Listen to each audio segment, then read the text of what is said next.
I mean, since the race issues, since that came up, and it was not like a point of this conversation, but I also know that that's a big part of my class, and we have a lot of discussions about it. And with everything going on, I figured there was a good chance that we would stumble onto this issue, though it wasn't really the point of this episode or whatever. But I'm going to ask a question, and I guess, stopping short of getting me fired, but I'm going to ask you for honest feedback. Like, I'm a white male teacher who grew up in a relatively rural area with very, very little diversity. Like, when I was 17, I couldn't have imagined walking into a building like the school that I work at, and and something I've been saying in teacher Twitter chats or whatever, as people, anti-racism is the word of the week. And I just keep reminding people, because people keep talking about well, I do this lesson or I do this activity. And I don't mean to be preachy, but I hope it doesn't come off this way, but I've been trying to say, the idea of anti-racism isn't like a spot treatment. It's not something you can just do one, it's got to be like a vaccine. It's got to be something that you do early and you do often, or It doesn't have any impact, and people said, how should I engage in a discussion about the race and protests and all this stuff now? And I'm like, if you haven't talked about it all year, I'm going to advise you not to say much about it now, because it's a weird time to try to enter into that conversation. And I know that maybe in a math class that maybe has to work differently, but I feel like a lot of class, is rhetoric and persuasion, but the topics that we address in my class have a lot to do with ethics and justice. And a lot of that comes back to race and socioeconomic issues. So again, stopping, if it's up to you, you answer however you want. Try not to get me fired, but give me feedback, in a class where we do address a lot of the issues, but that means we're also addressing touchy stuff. Like, I'm looking at some of the things that people are called out for recently on social media, and I'm like, wow, we did that 5 times in my class. But I think we're trying to do it well and it's purposeful and the rest, but doesn't mean I'm right.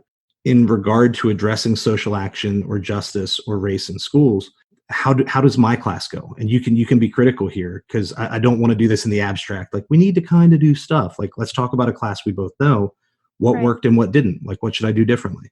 Okay. First, to respond to what you said earlier, I would say that you're right. It does need to be kind of like a vaccine. I feel like a lot of what school does is response to something instead of preventing it from even happening in the first place.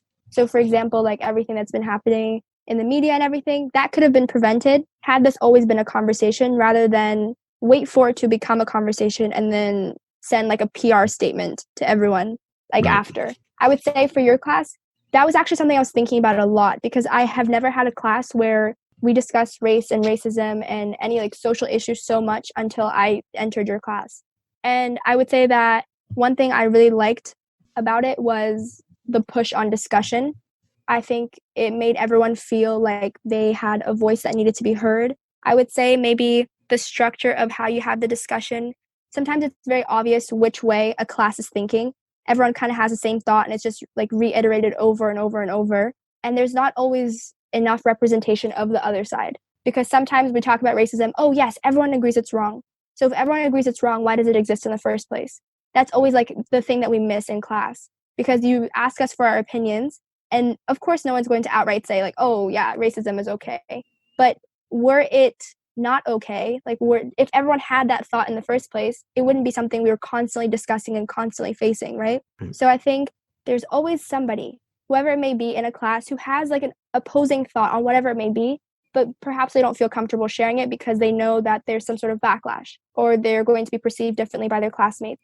So maybe creating an environment where, and this won't happen immediately, of course, but it's just a normal thing. We discuss whatever our opinions are, however different they may be, and it becomes common. Somebody disagrees with you, how do you resolve it? How do you talk about it? And how do you learn from it? And that varies a lot year to year and class to class. It depends a lot on the composition of the people in the room. I've had classes before where I have to do no work to get the disagreement, because either the people are outspoken enough or comfortable enough or whatever it is, and both sides just sort of start firing and it works okay. I mean, not that anyone's ever arguing for racism, but it's one of those things everyone acknowledges that's a problem, but maybe people disagree on the severity or the solution kind of deal. Mm-hmm. And in some classes, it's very difficult to get people to speak up in those ways. And again, I'm not big on quotas. I don't think we need to be counting the number of students, but over the last few years, I've had far fewer male students in AP Lang. I have a class that's 24 people and it's four males.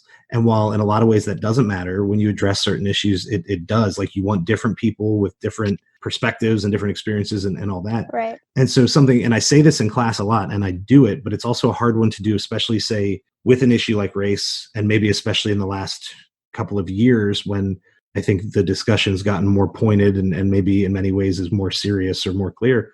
I always try to say that as we enter into whatever conversation, I'm just going to say what I think we need to do to get class running or get the discussion going. And that sometimes I'm going to play devil's advocate. And I try, I mean, I'm sure plenty of times my bias is clear in ways I'm not trying to make it, but I try to withhold my opinion until the end because I don't want people to just sit in the room and agree with me. Like, right. My job is to help you to think better, to write better. My job is not to tell you what to think or what to write. And so I try to do that. But even in, say, playing devil's advocate or trying to get on the side of the person who seems like that's the minority opinion in the room, I agree. I think it's hard to get people to speak freely if they have concern about blowback. Like, I don't want to get away from my class too much, but I'm going to bring up something that I've heard several teachers say this, but another teacher said this recently to me in confidence, so I won't name them. But it's a person who I think they're a little bit older and maybe has a different view on race or on the recent protests, but it's also a person who I think their heart is in the right place. And the concern is, as a white teacher, they say, I want to do these things. I want to use these texts in class. But now I have this concern that if I read Of Mice and Men and the N-word is in it, like, if I have to worry that I'm going to be in the newspaper or that if I'm going to get fired or be publicly shamed, I'm just not going to read that book anymore. And as a result, that means you don't have the conversation. And while I want to tell that person, like, the whole point is to have a productive conversation, to be open-minded, to help people do better, I also understand that concern is that if you want to have the hard conversation, it means you actually have to say something specific. Like you said, when you make that PR statement, it's all just, platitudes that sound nice but don't really mean anything.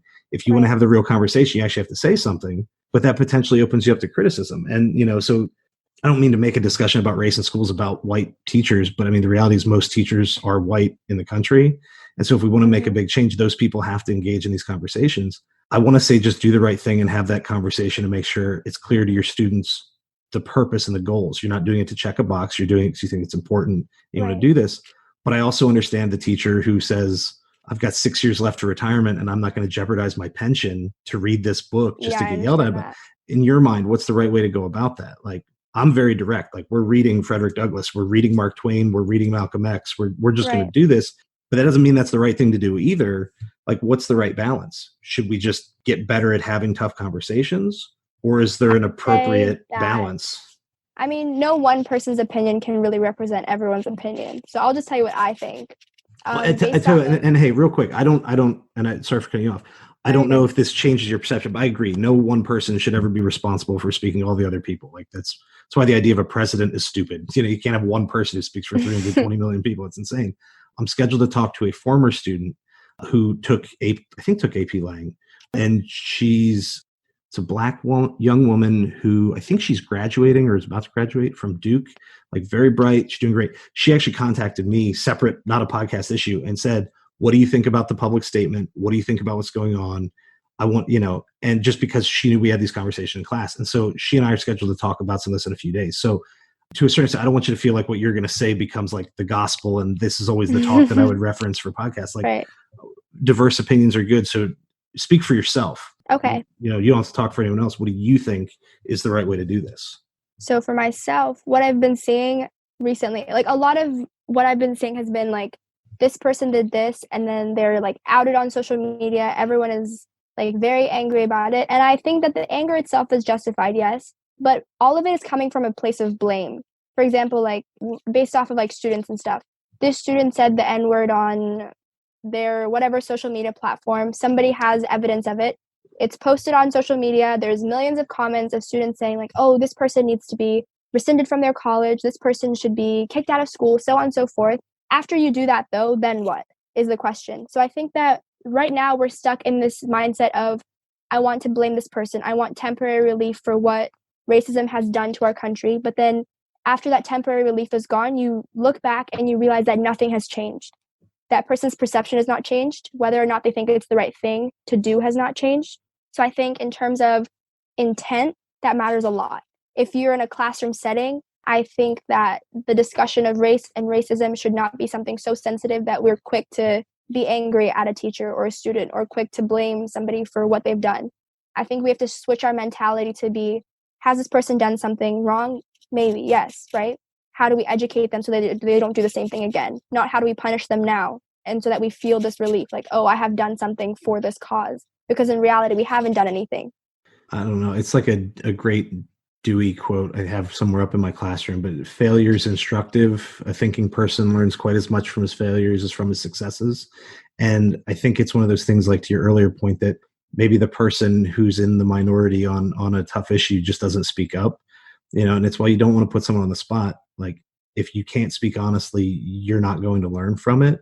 It's like I go back and forth on the idea of a microaggression, because aggressive, like by its literal definition, aggression means that you're attacking someone, you're doing it with malice or bad intent.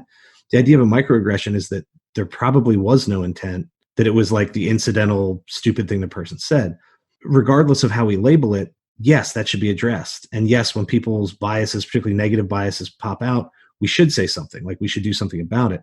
But I also don't know, to your point, if, doxing this person all over social media and trying to ruin their life or at least ruin their next month, I don't know if that does anything, particularly if that person's original act or statement was made out of ignorance and not out of malice. Like, the point of ending ignorance is you have to figure out what someone doesn't know or didn't realize and help them to better understand it. If someone does it with malice, with the intent of hurting someone else, that's different. If we want to ruin somebody over malice, maybe that's okay. But I think where it's just someone who is 15 and an idiot on Snapchat, it doesn't mean that it's okay, but maybe that's more of a teachable moment than a punishable one. Right. And it doesn't mean at the same time I don't want to give anybody a free pass. Like, that's not the point. But we've got to figure out, like, what do we want? Like, do we just want to punish people, or do we want to make it better? And sometimes those go together. But yeah, I mean, I've been watching all the same stuff, the student call outs from the different schools in the area. There's been, some teacher call outs, at local schools. And as I read through them, I find myself thinking, half of these are really deserving of the public shaming. But I also say that as a white person where, I don't feel personally offended by it. And so it's hard for me to say what the appropriate course is, but I feel like there's probably a productive way to handle it. And I don't know if we always do that. Well, I think there's so many things that are in the background of it. So like how you said, like, oh, I don't feel like personally offended. That could be a problem in itself. Maybe constantly being surrounded by people who say like, oh, if you say that, like, it doesn't offend me. It makes them think that it's okay, and then they might like go to. Yeah. Well, no, and I don't want to say like I find it offensive, but it's like if I watch someone throwing knives and I'm like, that's not good. Like, don't do that. But seeing the knife thrown somewhere else, I'm no happier about it being thrown somewhere else than thrown at me. But in the end, I only got stabbed one time. You know what I mean? And so it's the difference between like seeing the danger and saying this is wrong versus being the direct recipient of it. I don't want to say like, oh, it doesn't offend me, I'm not bothered. I am bothered, but I'm guessing I think I'm bothered in a different way than maybe you would be, than maybe another student would be, Yeah. And that's why it's hard, because it's like, it's hard enough to speak for myself in this situation. So how do you speak for others? How do you speak for other people? How do I represent what I think is a good teacher perspective? When sometimes it's hard to figure out for your own perspective. Yeah, I don't know. I would say that for me, I think that for these students to be, I don't know, what's the word for it? Like, to be like shamed on social media. I think the slang for it, maybe it's a real word now, is doxed, right? I've never heard that. Doxing, DOX, it's like where you're exposed publicly. People say, here's your name, here's your email address, here's your accounts, and then everyone knows how to find you and shame you. And then the people are like deleting their accounts, so on and so forth. First, it might create resentment of those people to the people who are doxing them, I suppose. And then on top of that, it will cause other people to still hold the same mindset that this is okay, but I'm not going to do it in public because I don't want the same thing to happen to me. I think it's better to be blatantly incorrect and then to be corrected than to hold that incorrectness within yourself and then pretend to be something else outwardly. Yeah, I mean, I agree, but I also, I always feel like you have to be careful explaining that, because it doesn't mean I want somebody to just let fly with racism or sexism or homophobia. Just a snake in the middle of your driveway. Well, right, but be expressing it. Yeah, it's just, the snake in the grass is more dangerous than the snake out in the open, so to speak. And so it's like, well, I do want to know where it is and where it's coming from. I'm thinking, as a teacher, I also don't want to promote an obviously offensive or malicious discussion. Like, there's a tricky balance when you're trying to facilitate that discussion is I want everyone to be comfortable, but I only want everyone to be comfortable to a certain point, because while we want to do this the right way, there comes a point where we create more harm than good. And that's kind of the hard part is creating what is the right balance. And I don't know if there is a right answer. Yeah, I think the right balance to me would be creating an environment where it really is not okay to do it. Or if it is done, if anything racist, sexist, anything is done, then it's corrected then. Because what I got from a lot of what LCPS says was, oh, this is an anti-racist environment. We don't promote racism. First of all, no school will promote racism outwardly, but I think by not taking action in terms of how their classroom structure is set up or some tangible thing, then indirectly they are promoting it, because they're showing students that if you do these actions or if you say these things, nothing will happen to you. You will not learn from it and you will not be punished for it. Handle it at home or don't. That's what I got from that. Yeah, and it's while you don't want to defend the people who are doing wrong, you're also, like, as a large public institution, maybe you're not in the position to like call out individuals and add to the shaming. I don't know. That's like a weird political situation that is both above my pay grade, but also not the right way to handle it. Like, don't get me wrong, like, passing legislation, the Civil Rights Act, the Voting Rights Act, like these are important things, obviously, but like changing legislation doesn't change how people feel inside. It doesn't change the way people think, at least not in an immediate sense, maybe in the long term. And so, if I'm the superintendent or if I'm on a school board, as much as I get to steer policy, I probably have less impact on individual people's feelings. In my mind, it's why this is important that it goes back into the classroom, because individual students and individual teachers are going to be able to do this better than anybody sitting in an office who, yeah, sure, you can blast an email out to, 150,000 people. But in the end, how many of those people did you actually get to engage with beyond one angry phone call? And that's where it has to be done more personally. But that means that the teachers and the students need to find ways to do that productively. As a teacher, like, how would you promote these types of discussions? It's hard because you have to do it authentically. I mean, to say this for myself, like, I'll just say family member, because I don't want like my family to suddenly get weird emails from people who listen to the podcast. But like, I have members of my family who are pretty solidly racist. Like, I've never seen it in a malicious way, but there's just this strong bias against or for or whatever.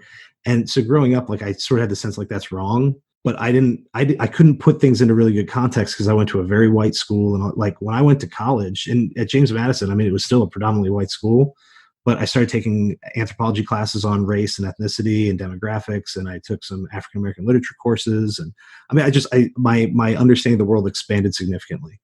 And the things that I cared about, or the ways that I thought we could make the world better, changed a lot. And so for me, no one ever had to tell me you should address race in your English class. It's just, I have the opportunity to pick. I can just pick the books, right?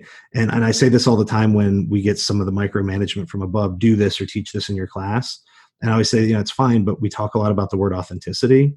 If the teacher doesn't believe in what they're teaching, they're not going to teach it well. And if the teacher is not, quote unquote, selling it, students aren't going to buy it, And so as much as, yes, we should provide some materials and some framework and we need to train the teachers, I think a lot of it has to do with just getting the right people in the classroom in the first place.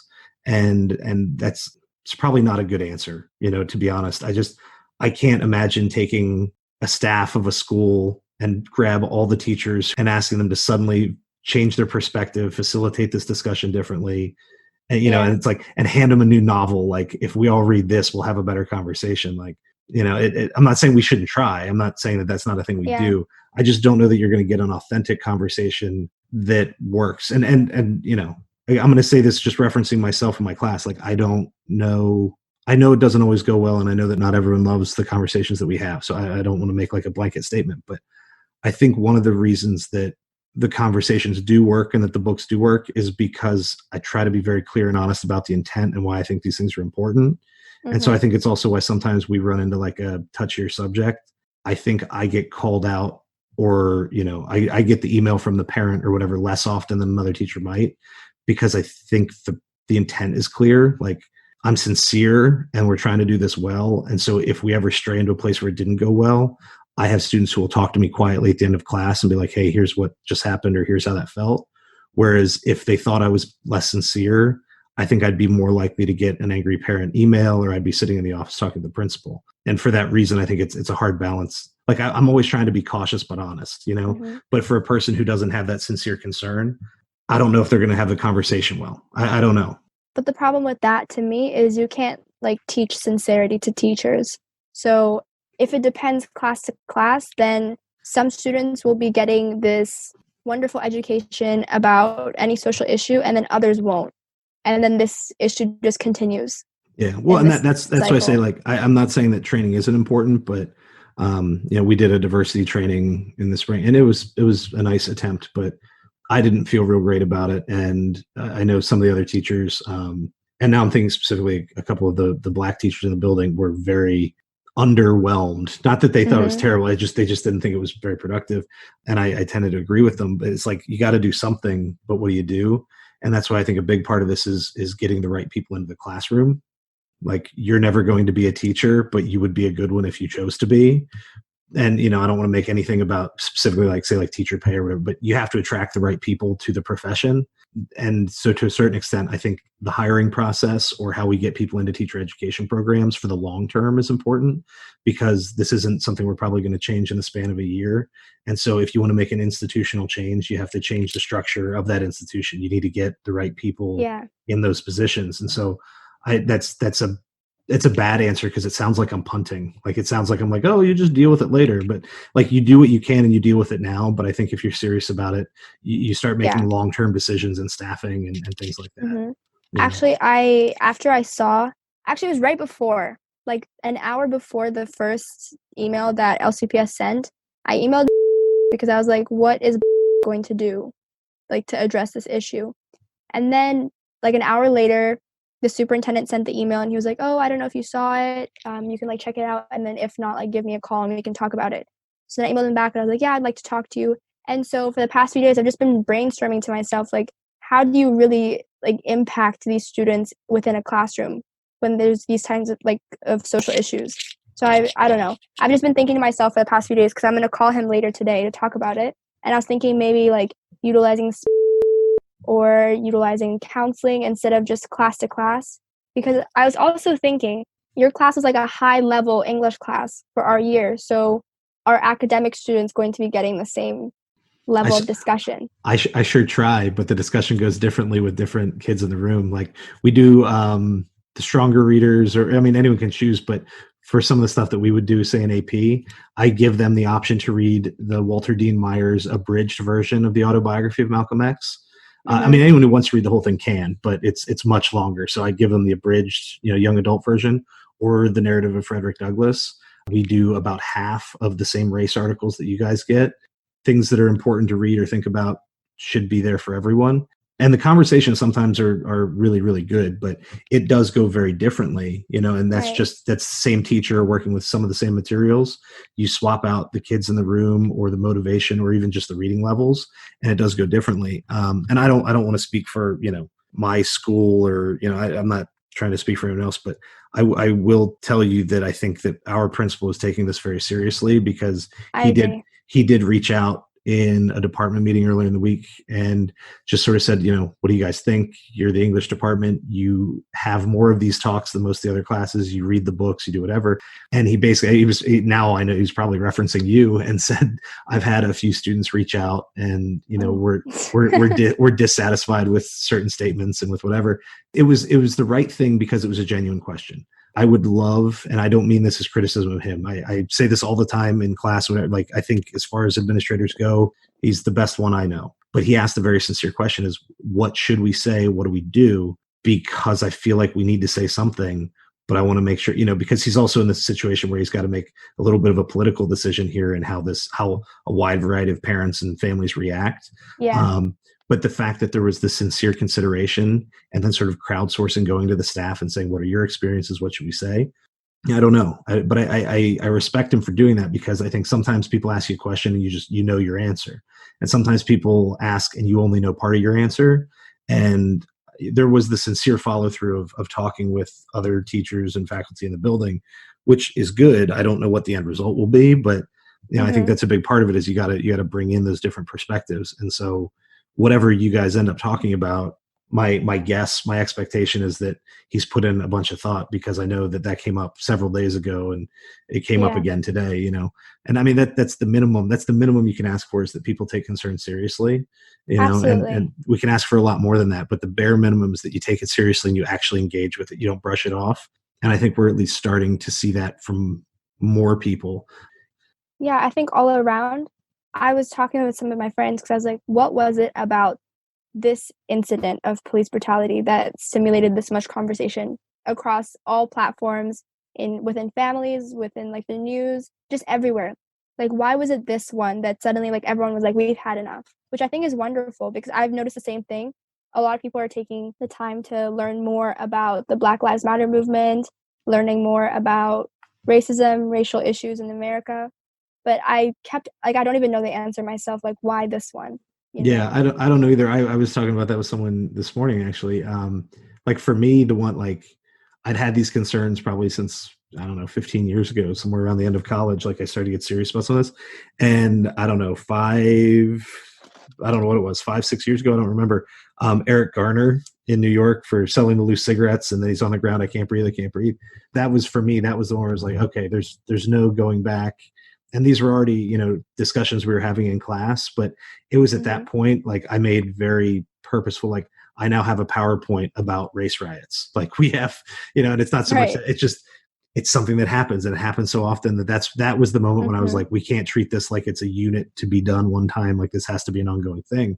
And I don't know what that necessarily, why that was that way for me, but you're right. I think that the current climate, whatever it is, people have latched on.